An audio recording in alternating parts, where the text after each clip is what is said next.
기독교 신앙에서 가장 중요한 것은, 그러면서 가장 믿기 어려운 것이 부활입니다. 사람은 다 죽어야 됩니다. 이것이 정해진 길입니다. 근데 예수님은 십자가 고난과 죽음 후에 살아나셨습니다. 이 부활하신 예수님 믿는 우리는 살아 영원히 살고 죽어도 영생을 사는 것입니다. 저는 어려서는 예수님 부활을 어른들이 믿는 거라고 하니까 믿는 거라고 생각했습니다. 그러다가 죽어서 끝나기에는 너무 억울하고 슬픈 죽음들을 생각하면서 부활이 있어야 살 수 있지, 그렇지 않으면 인생 너무 처절한 패배가 된다는 생각을 했습니다. 그리고 우리에게는 육신의 죽음 때문에 모든 것이 끝나버리기에는 너무도 아깝고 아름다운 사랑하는 사람들이 있기 때문에 그렇게 믿고 싶었습니다. 49년 전에 아버지가 돌아가셨어요. 어머니에게는 말하지 않고 아버지 무덤에 여러 번 갔었습니다. 혹시 아버지 살아나지 않았을까 보러 갔어요. 제가 대학생이었는데도 그랬어요. 우리 아버지는 살아날 것 같다. 우리 아버지만큼은 부활하셔야 된다. 난 이렇게 생각했어요.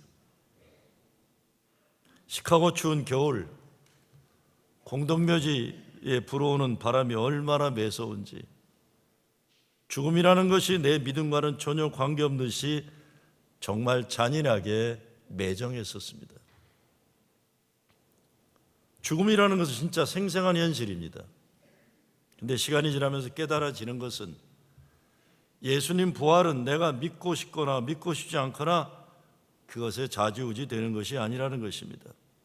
내 생각이나 경험에 따르는 것도 아니에요. 이 믿음은 성경에서 예수님이 말씀하신 그 말씀이니까 믿는 것입니다. 예수님이 약속하셨기 때문에 믿는 것입니다. 저는 예수 믿고 예수의 이름 힘으로 생명을 얻는 것이요 무엇인지 알아요. 좀 알아요. 그리고 예수님이 약속하신 나에게 생명 주신 그 말씀을 믿습니다. 믿음이에요. 경험되어야 하고 보아야 믿는 것이 아니라 먼저 믿어야 하고 그렇게 되면 보이고 경험이 되는 것입니다. 에릭 사이워라는 신학자는 이렇게 말합니다. 부활절은 예수님의 부활이, 예수 믿는 성도의 부활이 있다는 거예요. 우리는 두 개의 부활절 사이에 살고 있다. 예수님의 부활과 우리의 부활 사이에 우리는 살고 있는 것이다. 우리는 예수님의 부활이 주는 믿음의 능력을 가지고 우리의 부활을 향해서 달려가는 사람들이다. 저는 이 말씀이 좋아요. 우리는 예수님의 부활의 믿음의 능력을 가지고 우리의 부활을 향해서 달려가는 사람들이다. 그래서 우리에게 매주일 예배는 작은 부활의 축제입니다. 우리는 모두 예수님 때문에 죽었다가 살아난 사람들이에요. 그러니까 주일은 아주 기쁜 날입니다. 예수님 십자가 죽음은 우리의 죄를 용서하신 하나님 사랑의 완성이에요. 그리고 예수님이 죽음에 머무르지 않으시고 살아나셨습니다. 우리들이 더 이상 죽음의 두려움이 아니라 영향권에 사는 게 아니라 영원히 살게 하신 겁니다. 우리 인생을 살면서 부활의 증인으로 사랑과 생명을 선택하며 살아야 합니다. 죽이는 일과 미워하는 일, 파괴와 갈등을 택하지 말아야 돼요. 엊그제 금요일날 오후에 자동차에 가솔린을 넣으려고 가는데 줄이 좀 있더라고요. 기다렸어요. 근데 내 차례가 되어서 차를 가솔린 펌프 앞으로 가려고 하는데 어느 나쁜 놈이 이게 싹 새치기 하고 들어오는 거예요. 내가 빵빵 누르려다가 나가서 소리 지르려다가 오늘 예수님 돌아가신 날이지 참자 그랬어요. 참자. 그때 가스를 다 넣고는 또 상점에 들어가더라고요. 참자 그랬어요. 근데 2분이 지나 3분이 지나 나오질 않아요. 에이, 예수님 죽거나 말거나 내 가만 안 놔둔다 이놈의 새끼. 씩씩거리며 상점에 들어갔어요. 보자마자 소리 질러서, 야, 가스를 넣었으면 차를 옆에 세워놓고 먹을 것을 사든지 뭐 하든지, 이 무슨 개떡 같은 수작이냐? 그런데 말을 하는 순간 아차 싶어요. 큰일 났다. 이거 어떡하나? 이거 어떡하나? 그냥 내가 소리를 지르는 그 젊은이는 나보다 머리가 하나 큰 건장한 흑인 청년이에요. 그랬더니 거기 가스스테이션에 있던 사람들이 다 놀래가지고 큰일 났다 생각하는 거야. 내가 막 화를 내고, 근데 그 청년은 자기 마실 거 먹을 걸 가슴에 안고 내가 소리를 지르니까 가만히 날 쳐다보더라고요. 야, 어떻게 수습하나 이거? 잘못했다고 말을 할까? 어떻게 해야 되나? 그런데 갑자기 이 친구가 활짝 웃으면서 저한테 소리를 질러요. Hey brother, Easter is coming. Be happy. This big young man, instead of yelling at me, he shouted, Hey brother, Easter is coming. Let's be happy. 그래서 우리 둘이 나오면서 나는 그 친구 얼마나 고마워요. 나 잘못하면 오늘 설교도 못할 뻔했어요. 그 젊은 친구가 늙은 나에게, 형제요, 예수님 부활하셨다, 우리 행복하자, 저한테 복음을 전한 거예요. 예수님은 부활하신 다음에 내가 살았으니 너희도 살리라 말씀하셨어요. 그래서 예수님의 부활은 저와 여러분이 죽음의 권세에 눌리지 않고 죽음의 두려움과 영향력을 이기고 승리한 부활의 증인이 되어 살 수 있는 이유입니다. 우리네 삶도 여러 모습으로 무덤과 같은 현실이 있습니다. 무덤에서 나와야 하는데 무덤 속에 갇혀 있어요. 그런데 예수님 무덤이 열렸어요. 그리고 그 부활하신 예수님이 우리의 무덤의 놀도 활짝 열어주시는 겁니다. 많은 사람들에게 무덤은 현실입니다. 잔인한 현실이에요. 그 무덤에 익숙한 사람들은 사람을 사랑하고 살리는 생각과 마음을 가지기 어려워요. 그래서 사랑해야 하는 사람들을 사랑하지 못하고 아프게 하고 파괴합니다. 무엇보다 우리에게는 죄라는 무덤이 있어요. 우리가 하나님 앞에 저지른 죄들이 우리를 감옥에 가두고 무덤에서 나오지 못하게 합니다. 예수님이 부활하셔서 우리를 찾아오셨어요.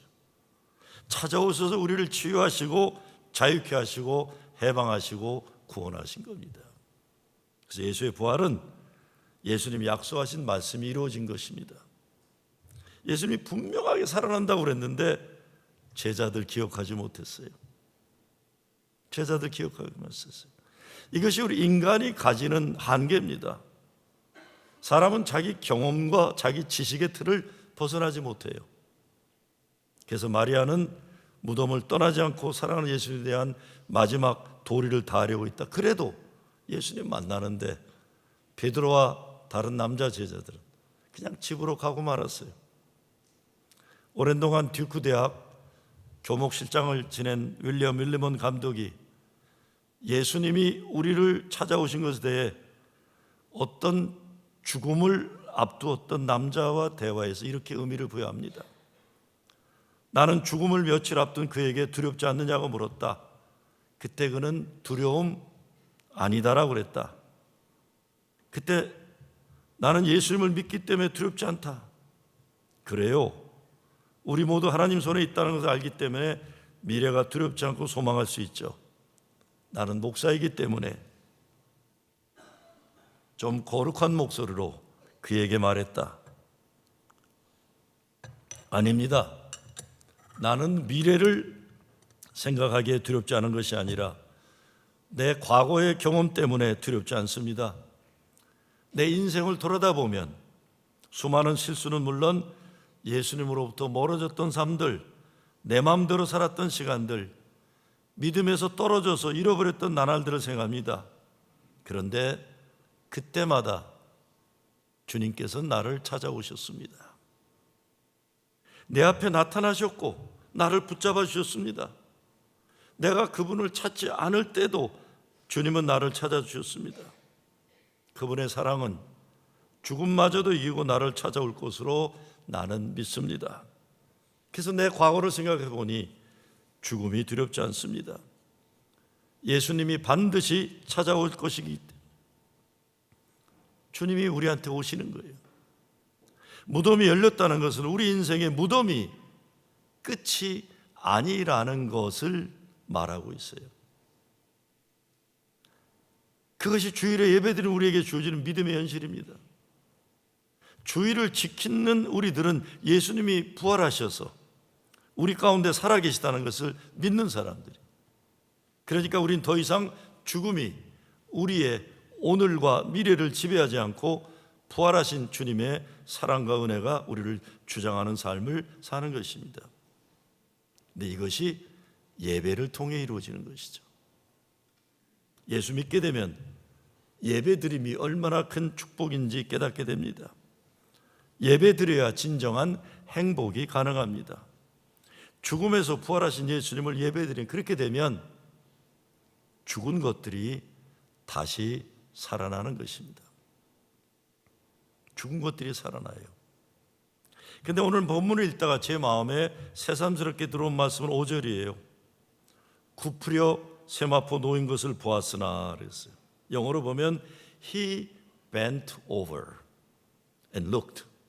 11절에 보면 마리아가 굽으려 무덤 속을 들여다보니 She bent over to look into the tomb, 이렇게 돼 있어요. 예배 드리려면 고개를 숙이고 허리를 굽히고 빳빳이 서가지고 교만한 자세로가 아니라 가난한 심령이 되어서 예배 드리는 거죠. 이즈키 히로유키가 대화의 한 방울이라는 책을 썼어요. 이즈키 히로유키는 일정시대 평양에 태어났는데 일본이 패전하고 일본으로 돌아가기까지 러시아 군인들에게 갖은 수모를 당하고 피난길에 돌도 맞고 굶어 죽어가는 사람들을 봤어요. 그런데 이 불쌍한, 뭐가 불쌍합니까? 못된 일본 사람들 아니에요? 근데 조선 사람들이 그들을 보호해주고 먹여줘서 부산까지 내려가서 일본으로 건너갔다는 거예요. 이 한국 사람들이에요. 못될 땐 진짜 못됐지만 또 정 때문에 어렵고 힘든 사람들을 견뎌내지 못해 그 일본 사람들을 지켜준 게 조선 사람이라는 책에 썼어요. 근데 그분이 쓴 책에 이런 내용이 나옵니다. 인간이 경험하는 고통과 죽음의 문제를 정직하게 썼어요. 지금 인간은 조금 몸을 굽힐 필요가 있는 게 아닐까? 언제까지나 르네상스 시대의 인간 창가가 통할 리는 없을 것이다. 스스로를 하찮고 덧없는 존재로 생각하여 좀 더 겸허하게 시선을 낮추고 사는 게 좋지 않을까? 지금 인간은 조금 몸을 굽힐 필요가 있는 게 아닐까 그랬었어요. 무덤을 두려워하면 안 됩니다. 무덤에 들어가서 부활하신 주님을 만나야 됩니다. 근데 무덤에 들어가려면 허리를 굽히고 고개를 숙이는, 부활신앙은 마라가 마리아가 되게 만들었어요. 마리아란 이름은 고귀한 여자입니다. 존귀한 여자. 근데 성경에서 마리아란 이름을 가진 여자들은 다 인생을 힘들게 살았어요. 예수님의 어머니 마리아도 그렇고 나사렛 누나 마리아도 그렇고 막달라 마리아도 그렇고 어렵게 산 사람들이에요. 근데 마리아가 가지고 있는 다른 뜻은 마라라는 뜻이 있습니다. 쓰다는 거예요. 그런데 마리아만 예수님을 만난 것은 쓰다는 마라의 경험을 통해 하나님이 그에게 행복과 축복을 줬기 때문에, 마리아는 그 거룩한 인생의 변화 때문에 예수님을 기다릴 줄 알았는데 이 남자 제자들은 베드로를 포함해서 예수님이 왕이 되면 자기들이 얼마나 출세할까 헛된 야망에 부풀어 있기 때문에 무덤의 문이 열려 있고 시체가 없을 때 그냥 집으로 돌아가고 말았던 겁니다. 저는 부활하신 주님을 내가 믿고 인격적인 만남을 하게 되면서 중요한 깨달음이 있습니다. 그것은 예수님을 죽은 자 가운데 찾지 말고 살아있는 사람들 가운데 찾아야 한다는 거예요. 예수님은 살아나셨기 때문입니다. 무덤에 오래 있으면 안 됩니다. 무덤에 들어가서 주님을 만나야 되지만 무덤은 빨리 나와서 생명으로 나와야 됩니다. 우리 삶의 현실을 보면은 죽은 자 가운데서 우리가 너무 오래 머무를 때가 있어요. 때로는 삶의 현실이 무덤 속보다 치열하고 힘들 수 있어요. 그것만이 아니라 어떤 때 사람들은 아픔과 슬픔 있는 사람들을 무덤 속에 자꾸 가두어두려고 하는 못된 심성들이 있어요. 넌 거기 있어야 된다. 너는 행복하면 안 된다. 넌 웃지 마라. 너 같은 불행한 여자가 성가대는 뭔 성가대냐. 너는 늘 슬퍼해라. 무덤에 가둬두고는 큰 돌을 가로막기도 해요. 근데 오늘 성경 말씀은 그거 그냥 받아들이지 말라는 겁니다. 거부하라. 아니다. 나는 부활하신 주님과 함께 무덤을 나왔다. 담대하게 외치고 그렇게 살라는 겁니다. 마지막으로 부활의 신앙은 부활의 증인으로 사는 거예요. 마리아가 남자 제자를 만나서 두 가지 얘기하죠. 내가 주를 보았다.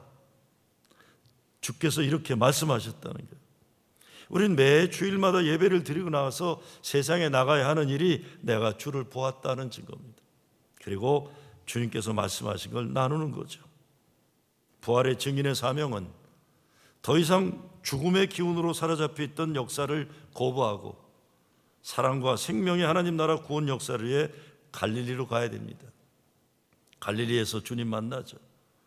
두려움과 패배에 빠져있던 제자들에게 용기를 주고 그들에게 소명을 다시 주던 것처럼 성령의 능력으로 다시 일어나는 거예요. 이 시대 오늘날 우리가 찾아가 만나야 할 부활 주님 계신 갈릴리는 어디입니까? 저는 예배 드릴 때 목사라서 관심이 분명합니다. 예배 드리는 가운데 무덤 안에 갇혀 있는 사람들, 무덤에 돌이 열려서 예수님께 나오는 거예요.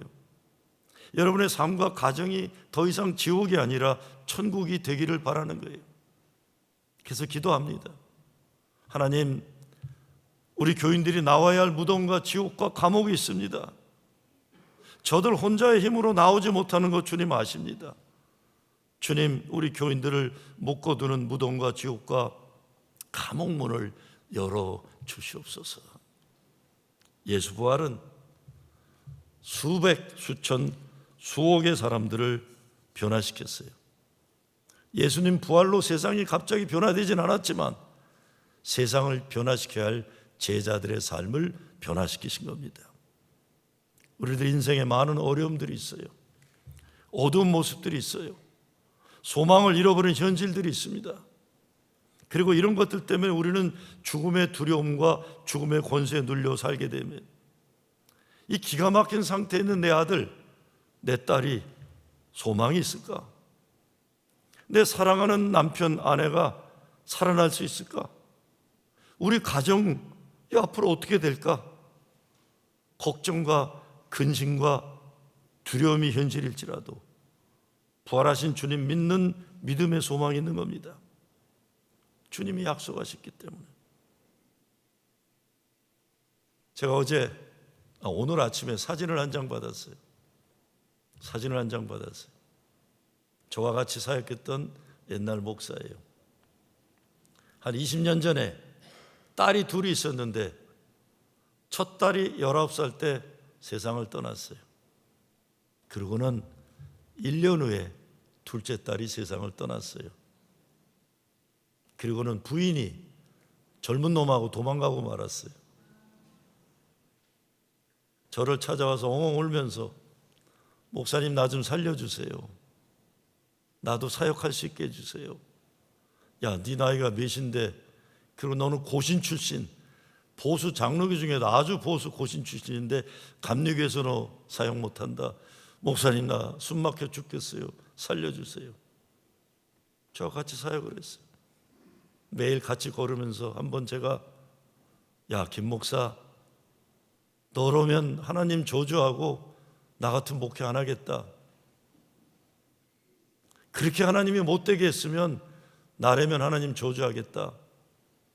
내가 욕하는 거 가르쳐 줄 테니까 하나님한테 욕해봐라.